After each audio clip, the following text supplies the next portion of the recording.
మనలో చాలామందికి రామాయణం ఇంకా మహాభారతం గురించి పూర్తిగా తెలియదు. కానీ మహాభారతంలో ఉన్న కొన్ని ముఖ్యమైన పాత్రల గురించి ఖచ్చితంగా తెలిసే ఉంటుంది. అందులో ఒక ముఖ్యమైన పాత్ర ఏకలవ్యుడు. ఏకలవ్యుడు అనగానే మనకు వెంటనే గుర్తుకు వచ్చేది తన గురువు అయిన ద్రోణాచార్యుడు గురుదక్షిణగా ఏకలవ్యుడి కుడి చేతి బటనవేలును కోసివ్వమని అడిగిన వెంటనే ఏకలవ్యుడు ఒక్క మాట కూడా మాట్లాడకుండా తన కుడి చేతి బటనవేలును గురుదక్షిణగా ద్రోణాచార్యుడికి ఇస్తాడు.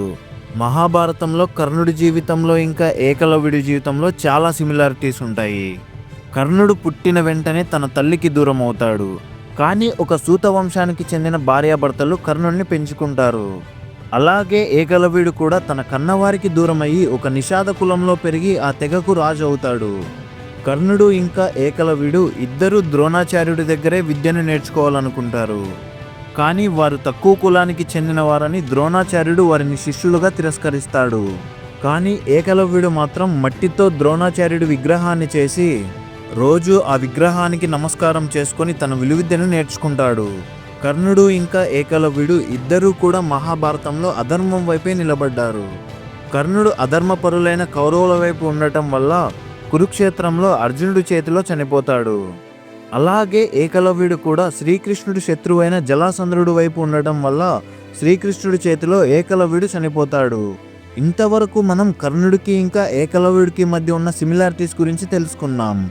ఇప్పుడు మనం ఏకలవ్యుడి గురించి అలాగే తన కన్న తల్లిదండ్రులే ఏకలవ్యుడిని అడవిలో ఎందుకు వదిలేశారో తెలుసుకుందాం.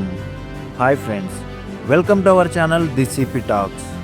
మీ సపోర్ట్ ఎప్పుడు మన ఛానల్కి ఉండేలా ముందుగా ఈ వీడియోకి ఒక లైక్ చేసి మన ఛానల్ని సబ్స్క్రైబ్ చేసుకొని వాళ్ళుంటే సబ్స్క్రైబ్ చేసుకోండి.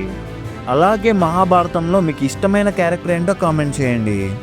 శ్రీకృష్ణుడు తండ్రి అయిన వసుదేవుడికి ఒక సోదరుడు ఉన్నాడు. అతడి పేరే దేవశ్రవుడు. అయితే ఈ దేవశ్రవుడికి ఒక కొడుకు పుడతాడు.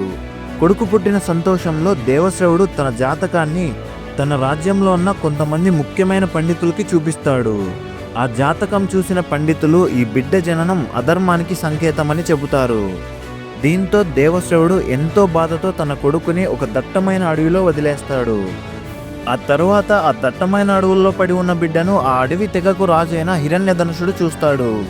ఆ బిడ్డను తన భార్య అయిన సులేఖకు చూపించి ఆ బిడ్డకు ఏకలవ్య అని పేరు పెట్టి తన సొంత కొడుకులాగా పెంచుకుంటారు. ఈ హిరణ్యధనుసు ఒక నిషాద కులానికి చెందిన రాజు. అప్పట్లో ఈ కులానికి చెందిన వారు అడవిల్లోనే ఉంటూ అక్కడ దొరికే పండ్లు ఇంకా దుంపలను తింటూ ఉండేవారు. అంతేకాకుండా అడవి జంతువులను కూడా వేటాడి తింటూ వారి జీవనాన్ని కొనసాగించేవారు. వీళ్ళకి ఎక్కువగా ఆహారం జంతువుల వేట వల్లనే వస్తుంది. అందువల్ల ఈ కులం వారు విలువిద్యల్లో మంచి నైపుణ్యం కలిగి ఉంటారు. ఈ నిషాద కులానికి రాజుగా ఆ అడవిలో ఏకలవ్యుడి తండ్రి అయిన హిరణ్యుడే ఉండేవాడు.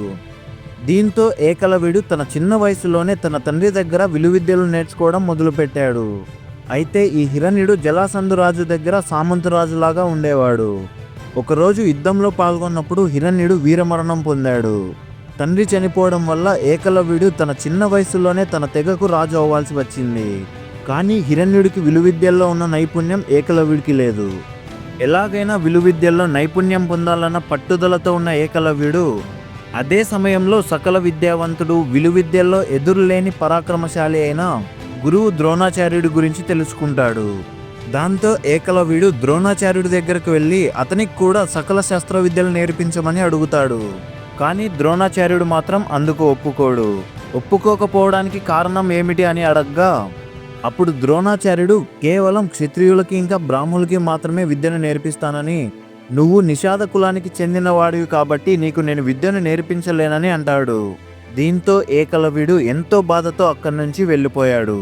కానీ ఏది ఏమైనా కూడా ఏకలవ్యుడు మాత్రం విలువిద్యలు నేర్చుకోవాలని గట్టిగా ఒక సంకల్పాన్ని ఏర్పరచుకున్నాడు. తనని శిష్యుడుగా తిరస్కరించిన ద్రోణాచార్యుడిని గురువుగా భావించి ఒక మట్టి బొమ్మను ద్రోణాచార్యుడి రూపంలో తయారు చేశాడు. ఆ మట్టి విగ్రహమే తనకు విలువిద్యలు నేర్పిస్తుందని గట్టిగా భావించి ఆ విగ్రహం ముందరే రోజు తనకు తానే విలువిద్యను నేర్చుకునేవాడు. మరోవైపు ద్రోణాచార్యుడి దగ్గర విద్యను నేర్చుకుంటున్న అర్జునుడు విలువిద్యల్లో ఎంతో నైపుణ్యంతో ఆరితేరిపోయి ఉంటాడు. అయినా సరే అర్జునుడికి సమానంగా ఏకలవ్యుడు ఒంటరిగా విలువిద్యలు నేర్చుకుంటాడు. ఒకరోజు ద్రోణాచార్యుడు తన శిష్యులైన కౌరవుల్ని ఇంకా పాండవులను పిలిచి అడవిలోకి వేటకు వెళ్ళమని పంపిస్తాడు. ఎందుకంటే అడవిలో ఎటు పడితే అటు పరిగెత్తే అడవి జంతువుల్ని గురి చూసి బాణంతో కొడితే వారి విలువిద్య నైపుణ్యం పెరుగుతుందని చెప్పి వారిని అడవిలోకి పంపిస్తాడు. దీంతో కౌరవులు ఇంకా పాండవులు కొంతమంది భటులతో ఇంకా వేట కుక్కలతో అడవిలోకి వేటకు వెళ్తారు. అదే అడవిలో విలువిద్య సాధన చేసుకుంటున్న ఏకలవ్యుని చూసి ఒక వేట కుక్క అతని వింత వేషధారణ చూసి గట్టిగా మురుగుతుంది. దాంతో తన ఏకాగ్రతకు భంగం కలిగిందన్న కోపంతో ఏకలవ్యుడు ఆ కుక్క తెరిచిన నోరు మూసుకునేలోపు ఒక్కటేసారి 7 బాణాలను వేసి దాని నోరు కదలటానికి వీలు లేకుండా చేస్తాడు. ఆ తరువాత ఆ కుక్క వెంటనే కురు పాండవుల దగ్గరికి వస్తుంది. ఆ కుక్కకు అలా జరగడానికి కారణం ఏంటి అని అడగ్గా ఆ కుక్కతో పాటు వెళ్ళిన ఒక భటుడు అక్కడ జరిగిన విషయాన్ని చెప్తాడు. అలాగే అక్కడ ఉన్న ద్రోణుడి మట్టి బొమ్మ గురించి కూడా చెబుతాడు. అప్పటి వరకు విలువిద్యను ఎంతో గొప్పగా నేర్చుకున్న అర్జునుడు కేవలం 5 బాణాలను మాత్రమే సంధించగలడు. కానీ ఏకలవ్యుడు మాత్రం ఒక్కటేసారి 7 బాణాలను సంధించగలిగాడు. అది చూసిన కౌరవులు అర్జునుడిని ఎంతో హేళన చేశారు. దాంతో అర్జునుడు అడవిలో జరిగిన విషయాన్ని ద్రోణాచార్యుడి దగ్గరకు వెళ్ళి చెబుతాడు. అంతేకాకుండా ద్రోణాచార్యుడు ఒకసారి ఈ ప్రపంచంలోనే నీకు సమర్థుడైన విలుకారుడు ఉన్ననంత విధంగా నేను విలువిద్యను నేర్పిస్తానని అర్జునుడికి ఇచ్చిన మాటని గుర్తుకు చేస్తాడు అర్జునుడు. ఈ విషయం తెలుసుకున్న ద్రోణాచార్యుడు ఎంతో ఆశ్చర్యపోతాడు. అయినా నేను ఇప్పటి వరకు అంతటి విలువిద్యను ఎవరికీ నేర్పించలేదని అర్జునుడితో అంటాడు. అయినా ద్రోణాచార్యుడి పేరుతో అంతటి విలువిద్యను నేర్చుకున్న వ్యక్తిని ఒకసారి ద్రోణాచార్యుడు చూడాలని ఏకలవ్యుడి దగ్గరికి వెళ్తాడు. కానీ అతను ఏకలవ్యుడి దగ్గరికి వెళ్లే ముందు ఆ కుక్కకు జరిగిన దుస్థితిని చూసి ఒక నిర్ణయానికి వస్తాడు. ద్రోణాచార్యుడు ఏకలవ్యుడి దగ్గరికి వెళ్ళిన వెంటనే ఏకలవ్యుడు ఎంతో సంతోషించి తన గురుభక్తిని మొత్తం చాటుకుంటాడు. అప్పుడు ద్రోణాచార్యుడు ఏకలవ్యుడితో ఇలా అంటాడు, ఏకలవ్య, నీ గురువుని నేనే అని చెప్పుకుంటున్నావు కదా, మరి నా గురుదక్షిణ ఏది అని అడుగుతాడు. దానికి ఏకలవ్యుడు మీరు ఏం అడిగినా తప్పకుండా ఇస్తాను అని అంటాడు. అప్పుడు వెంటనే ద్రోణాచార్యుడు తన కుడి చేతి బటనవేలును ఇవ్వమని అడుగుతాడు. కానీ ఏకలవ్యుడు మాత్రం ఒక్క నిమిషం కూడా ఆలోచించకుండా ఎంతో సంతోషంతో తన కుడి చేతి బటనవేలును కోసి ద్రోణుడికి గురుదక్షిణగా ఇచ్చాడు. ద్రోణాచార్యుడు చేసిన ఈ పనికి భాగవతంలో వివరణ కూడా ఉంది. కేవలం కుక్క అరిచిందన్న కోపంతో ఏకలవ్యుడు ఆ కుక్క మీద బాణాలతో దాడి చేశాడు.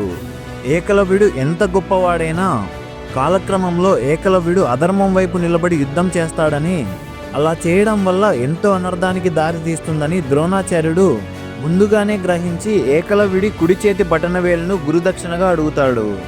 బొటనవేలు లేకపోయినా ఏకలవ్యుడు మాత్రం మిగిలిన 4 ఏళ్లతో బాణాలను సంధించడంలో ఎంతో ప్రావీణ్యత సాధించాడు. అయితే ద్రోణుడు అనుకున్నట్టే ఎట్టకేలకు నిజమైంది. ఏకలవ్యుడు ధర్మం వైపు కాకుండా అధర్మం వైపు నిలబడ్డాడు. అది ఎలా అంటే, జలాసంధుడికి తన తండ్రి ఎలా అయితే సామంతరాజుగా ఉన్నాడో అలాగే ఏకలవ్యుడు కూడా ఉన్నాడు. శ్రీకృష్ణుడికి ఇంకా జలాసంధుడికి మధ్య ఎంతో శత్రుత్వం ఉంది. జలాసంధుడు ఎప్పుడూ శ్రీకృష్ణుడిని ఇంకా అతని రాజ్యంలో ప్రజల్ని చంపాలని చూస్తూ ఉంటాడు. అలా ఎన్నోసార్లు శ్రీకృష్ణుడి మీదకి యుద్ధానికి వెళ్ళినప్పుడు ప్రతి ఒక్కసారి ఓడిపోతూ ఉండేవాడు. ఏకలవ్యుడి దగ్గర ఉన్న విలువిద్య నైపుణ్యాన్ని చూసి జలాసంధుడు ఏకలవ్యుడిని తన సైన్యాధిపతిగా నియమించుకుంటాడు. జలాసంధుడికి ఏకలవ్యుడికి ఉన్న శక్తుల మీద ఎంతో నమ్మకం ఉండేది. ఒకసారి జలాసంధుడు ద్వారకా మీదకి యుద్ధానికి వెళ్తాడు. ఇలాగే జలాసంధుడు శ్రీకృష్ణుడి మీదకి యుద్ధానికి వెళ్ళి ఎన్నోసార్లు ఓడిపోయాడు. కానీ ఈసారి మాత్రం విలువిద్యల్లో ఎంతో నైపుణ్యం కలిగిన ఏకలవ్యుడిని శ్రీకృష్ణుడి సేనల మీదకి వదిలాడు. ఏకలవ్యుడు చేసే దాడికి యాదవ సైనికులు పక్షుల్లాగా రాలిపోతున్నారు. అది చూసిన శ్రీకృష్ణుడు స్వయంగా తానే రంగంలోకి దిగాడు. శ్రీకృష్ణుడు జలాసంధుడి సైన్యాన్ని మొత్తాన్ని చంపేశాడు. చివరికి ఏకలవ్యుడిని చంపబోతూ శ్రీకృష్ణుడు ఏకలవ్యుడితో ఇలా అన్నాడు, ఏకలవ్య, నువ్వు స్వయాన నా సోదరుడివి, నా పినతండ్రి అయిన దేవశ్రవుని కుమారుడివి. విధి వల్ల నువ్వు అడవిలో నిషాద కులానికి చెందిన వాడిలాగా పెరిగావు. కానీ నువ్వు ఒక యాదవ వంశస్థుడివి. గురువు ద్రోణాచార్యుడు నువ్వు అధర్మం వైపు ఉంటావని అనుకున్న మాట నిజమైంది. కానీ ద్రోణాచార్యుడు నువ్వు ఒక తక్కువ కులానికి చెందినవాడు అని నీకు విద్యను నేర్పించకుండా తిరస్కరించాడు. ద్రోణాచార్యుడు నీకు తీరని అన్యాయం చేశాడు. దానికి నువ్వు మళ్ళీ జన్మించి గురు ద్రోణాచార్యుని చంపుతావు అని వరం ఇచ్చి ఏకలవ్యుడిని శ్రీకృష్ణుడు చంపేస్తాడు. అలా మరణించిన ఏకలవ్యుడు మళ్ళీ దృష్టద్యుమ్నుడుగా జన్మిస్తాడు. ద్రోణాచార్యుడి మీద ప్రతీకార జ్వాల నుంచి చేసిన ఒక యజ్ఞంలో నుంచి ఈ దృష్టద్యుమ్నుడు పుట్టాడు. కురుక్షేత్ర యుద్ధంలో దృష్టద్యుమ్నుడు ద్రోణాచార్యుడి తలను నరికేస్తాడు. యుద్ధం ముగిసిన వెంటనే ధృష్టద్యుమ్నుడు అశ్వత్థామ చేతిలో చనిపోతాడు. ఇలా ఏకలవ్యుడి పాత్ర మహాభారతంలో ముగుస్తుంది. ఫ్రెండ్స్, ఈ వీడియో నచ్చితే ఒక లైక్ చేసి మీ ఫ్రెండ్స్ అండ్ ఫ్యామిలీ మెంబర్స్ కూడా షేర్ చేయండి. Please support our channel. మీరు మన ఛానల్ నుండి ఎలాంటి స్టోరీస్ కావాలనుకుంటున్నారో కామెంట్ చేయండి.